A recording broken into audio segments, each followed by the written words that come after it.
Más que hablar un poco de medicina interna específicamente, voy a hablar de tecnología y salud. ¿Cuáles son como los retos, digamos, y las tendencias que hay? Eh, no, ya no uso el correo electrónico como el doctor Valenzuela, porque es muy complicado de manejar, pero ahí pueden escanear ese código y QR y me escriben por cualquiera de las redes sociales, en donde se pueden ver. Lo primero es mencionar que esto viene, digamos, de la Organización Mundial de la Salud, y dice que un servicio de salud no es bueno ni malo simplemente por el hecho de ser digital. Yo creo que una de las cosas que pasó, y como ya nos comentó el doctor Valenzuela en su charla previa, esta transformación digital se aceleró. Todos estábamos esperando probablemente implementar muchas de las cosas que hoy tenemos implementadas en los hospitales, pero claro, llega el COVID con toda esa fuerza, y nos obliga a tomar decisiones y a tomar, digamos, ciertas iniciativas que probablemente las teníamos ahí, digamos, en espera. Lo primero que quiero aclarar, y me parece un tema importante, es el concepto de transformación digital. Muchos de nosotros como directores de hospitales o como jefes de unidades o de cualquier departamento, nos jactamos de una manera, creyendo que estamos haciendo transformación digital. Yo personalmente creo que en salud todavía no hemos estado haciendo transformación digital, eh, sino que simplemente, como lo mencioné, nos obligaron a utilizar una cantidad de tecnologías, pero nos falta mucho para transformar digitalmente, digamos, el sector. Esta es una definición del director general de McKinsey, que es una compañía consultora de las más importantes del mundo en varios temas, y lo que él dice es que la transformación digital es tomar lo que hacemos hoy, aprovechar la tecnología para hacerlo mejor, pero hacerlo también más rápido, más barato y mucho más eficaz. Y yo creo que esto, vuelvo y digo, si uno analiza lo que estamos haciendo, todavía nos falta un camino. Ya comenzamos, y ojalá, como decía Valenzuela en su conferencia anterior, esta velocidad que traemos no se pare, sino que siga de una manera, digamos, mucho más dinámica. Y el otro componente de la transformación digital tiene que ver con la construcción de nuevos negocios. No lo llamamos negocio en salud, pero llamémoslo como líneas de servicio, puede ser, que se salgan de lo que tradicionalmente hacemos, y es crear algo que no existía. Entonces, si a esa definición de transformación digital le agregamos este componente, pues obviamente cada vez estamos mucho más lejos de ese tema de transformación digital. Y vemos transformación digital efectivamente en otros sectores, los medios de comunicación, por ejemplo. Ahí hubo un tema de transformación digital, se han creado muchos temas, política claramente también, otros negocios, el negocio de retail, por ejemplo, todo lo que está haciendo Amazon con ese negocio, y todo lo que están haciendo otros sectores, digamos, que tienen que ver con esa transformación. Y en salud, pues obviamente ya por lo menos comenzamos a tocar estos temas. ¿Qué está pasando en salud? Esta es una investigación de Accenture, que es otra de las compañías grandes en consultoría, y estaba mirando cuál era el impacto de COVID en tecnologías de información y comunicación en salud. Y lo que nos dice es que más o menos el 70% de los pacientes aplazaron o cancelaron sus tratamientos debido a pandemia. Hoy, pues obviamente cada vez menos, pero sí hubo en los años iniciales, en los meses iniciales de la pandemia, como todo ese, digamos, aplazamiento de tratamientos. Y eso los obligó, pues obviamente, a usar nuevos dispositivos o aplicaciones para manejar sus condiciones o tratamientos médicos. Más o menos 4 de 10 pacientes comenzaron a utilizar, digamos, estos nuevos tratamientos y nuevos dispositivos o aplicaciones para acceder a los tratamientos. Y lo más importante de esto también es que el 60% de los pacientes eh, mencionaron que, basados en esa experiencia que tuvieron con esas nuevas tecnologías, quieren seguir usando el recurso incluso después de pasar la pandemia. Entonces yo creo que este es un llamado digamos, importante, no solamente como grupos médicos, sino también como instituciones, para poder seguir, digamos, desarrollando todas esas ideas y todas esas herramientas, porque claramente los pacientes las quieren seguir utilizando. Eso es un poco, digamos, lo que pasó con los pacientes antes y durante la pandemia. Evidentemente las videollamadas incrementaron, evidentemente los chats en línea, creo que hoy todos tenemos más de 10 grupos en los chats de los celulares, pero claramente los pacientes también comenzaron a chatear en línea y no solamente a través de WhatsApp, sino a través de otras plataformas y otras herramientas. Y vuelvo y digo, el incremento importante en el uso, digamos, de aplicaciones y todo esto, pues obviamente dirigido por los pacientes. Y aquí hay un tema importante en esta encuesta y habla sobre la satisfacción, digamos, de los pacientes. Muchos pensamos que probablemente esto distanciaba mucho más, pero 9 de cada 10 pacientes sintieron que el cuidado que recibieron del proveedor de salud fue igual de bueno o incluso mejor que antes del COVID. Y este es un número, digamos, importante de pacientes, son 2.700 los que se entrevistaron. 47% dice que recibe una atención mejor y más personalizada, o sea, ya comienzan a haber algunas diferencias. Sin duda, yo creo que todo este tema tecnológico nos ayudó a ser mucho más eficientes, por lo menos en el manejo del tiempo y en todo lo que estamos haciendo con los pacientes. 41% dice que recibió una atención más rápida y oportuna, y 40% dice que fue más conveniente acceder a los servicios a través de nuevos canales de comunicación. Yo creo que al final lo que nos demuestra esto, y ya José Ignacio comentó en su presentación anterior también unos datos, digamos, que tienen mucho que ver con esto, pero lo que vemos es que a los pacientes les gustó y esto se nos convierte en un problema porque probablemente vamos a tener que abrir y mantener todos esos canales digitales, y no solamente abrirlos, sino también invertir tiempo, invertir recursos para poderlos seguir haciendo crecer y seguir los manteniendo. Hallazgos relevantes entonces de esta encuesta: lo primero es que a los pacientes les gustó el cuidado virtual y quieren continuarlo. Los pacientes consideran que el cuidado ha sido de bueno o mejor que antes de la pandemia y el uso de las videollamadas, chats y todas las aplicaciones pues viene en un aumento importante. Entonces, yo creo que como primera conclusión es una medida, digamos, importante que impactó a los pacientes y obviamente nos pone a nosotros en esa primera línea de trabajo y de desarrollo de este tipo de cosas. ¿Qué ha pasado en tecnología en salud en la TAM? Este es un informe que presentó el IDC, que es la Corporación Internacional de Análisis de Datos. Es de pronto la organización más grande que hay en el análisis de datos de muchos sectores, obviamente en salud. Tienen una línea bien importante y en conjunto con Microsoft hicieron una investigación de lo que ha pasado en Latinoamérica. Y lo que dicen es que la crisis mundial y la pandemia pues puso en evidencia muchas brechas, brechas de infraestructura, de suministros, pero también de recursos y de capital humano para ejercer un derecho que es la salud. Y obviamente la tecnología pues ayudó o va a ayudar también cada vez más a tener intervenciones mucho más eficientes desde la perspectiva terapéutica, obviamente y preventiva, a optimizar recursos, pero también a generar más confianza con las personas, y eso ya vimos que a los pacientes, digamos, les gustó. ¿Qué dice este reporte que fue recientemente publicado hace ya 8 meses? Pero lo que dice es que 27% de las personas con algún padecimiento van a poder llegar a destinar 50% de su ingreso mensual. Una de las conclusiones de este reporte es que sin duda, con tecnología aplicada, digamos, a la salud, el gasto de bolsillo va a tener que incrementar.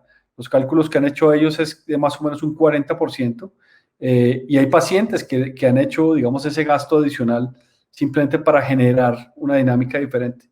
Que si eso lo cuantifican a nivel mundial, lo que dicen ellos es que ese gasto, digamos, de bolsillo puede llegar a ser casi $1 trillón a nivel mundial, digamos, en esa perspectiva de pacientes que van a gastar de bolsillo para tener un acceso mucho más rápido. 36% de las personas consideran que los procesos administrativos son burocráticos y 56 de las personas, 56% de las personas no tienen acceso a su expediente médico. Eso sigue siendo un tema importante. Seguimos teniendo problemas burocráticos, incluso a pesar de teleconsulta y de telemedicina, porque desafortunadamente no tenemos sistemas interoperables, sino yo solo hablo con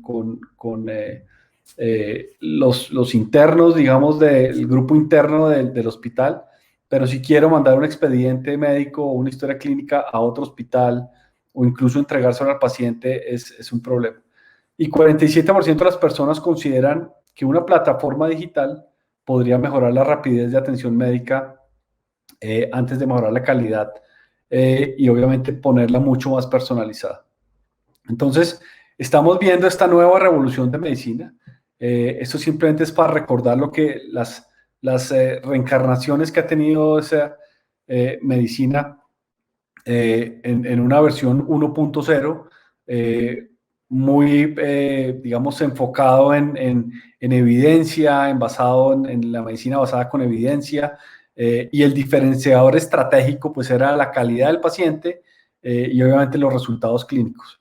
En la 2, que fue esa como industrialización, toda la cadena de valor y obviamente pues asegurarse que el paciente estuviera bien tratado desde el principio hasta el final de ese patient journey que tienen los pacientes, o ese camino que puede llegar a tener un paciente en un hospital o en un tratamiento de alguna de sus patologías. La tercera ya comienza a tener un poco más de automatización y a tener un modelo, pues obviamente mucho más operativo, y comienza a tener un tema de costo y de servicio de eficiencia. Yo creo que estamos ahí. Algunos pueden estar un poco más atrás, pero yo creo que en general estamos en esa 3.0.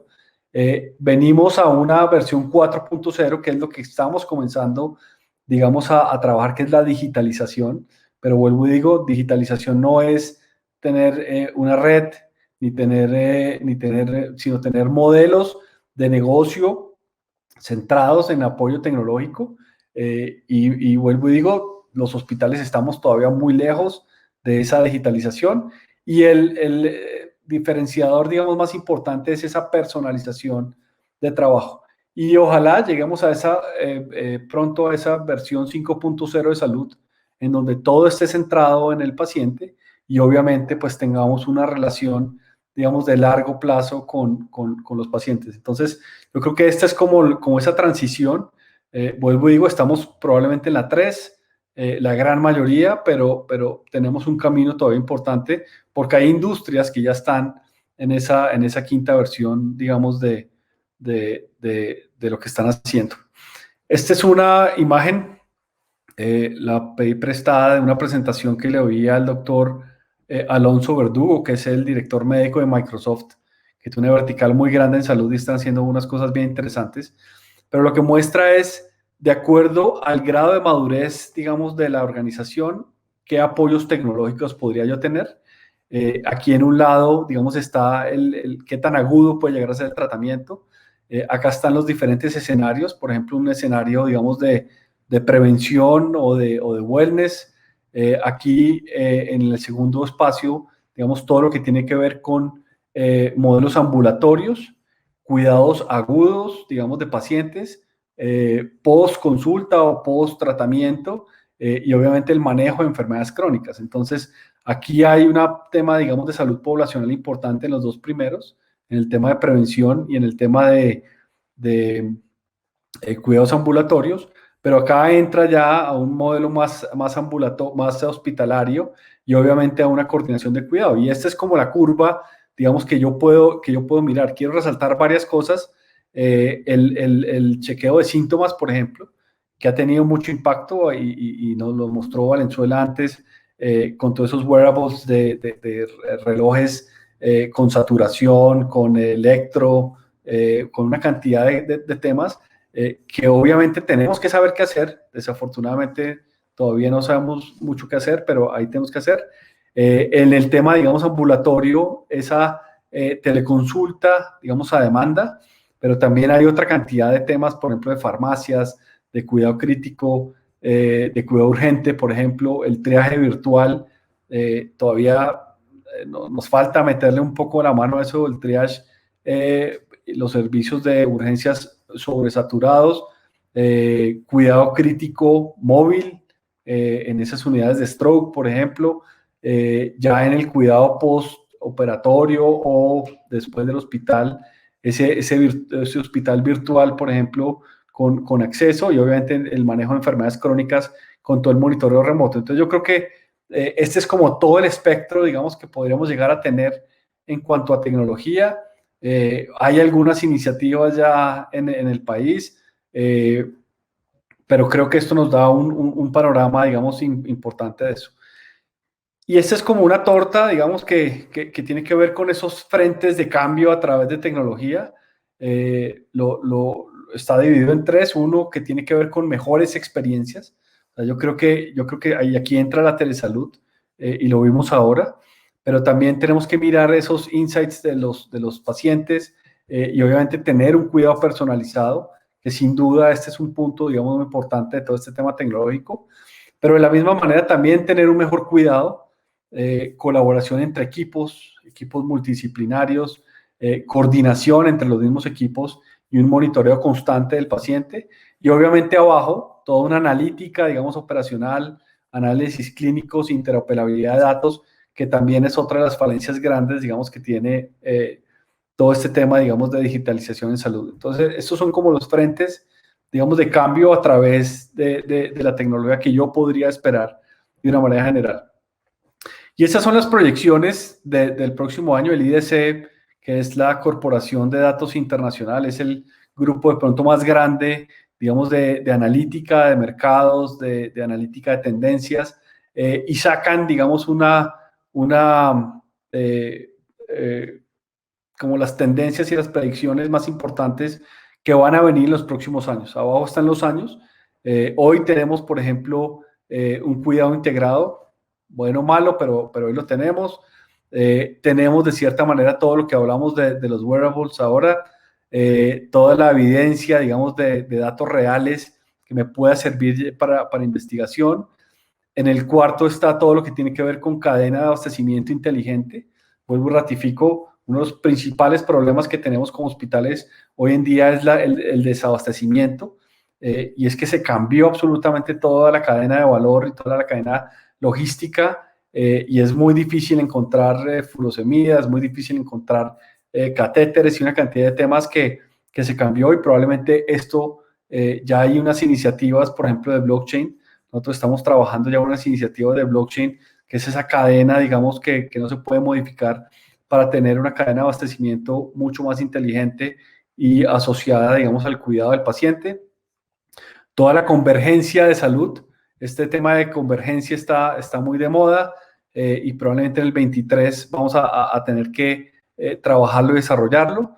Toda la interoperabilidad y portabilidad desde el punto de vista, digamos, de historia clínica, las plataformas de datos que desafortunadamente van a llegar un poco más tarde, en el 24, todo lo que tiene que ver con realidad virtual y realidad virtual aumentada, que ya se está utilizando en muchos escenarios de cirugía, y obviamente todo el tema de transformación de imágenes, y aquí probablemente está todo lo que tiene que ver con esas herramientas 4.0, que son las de impresiones en 3D.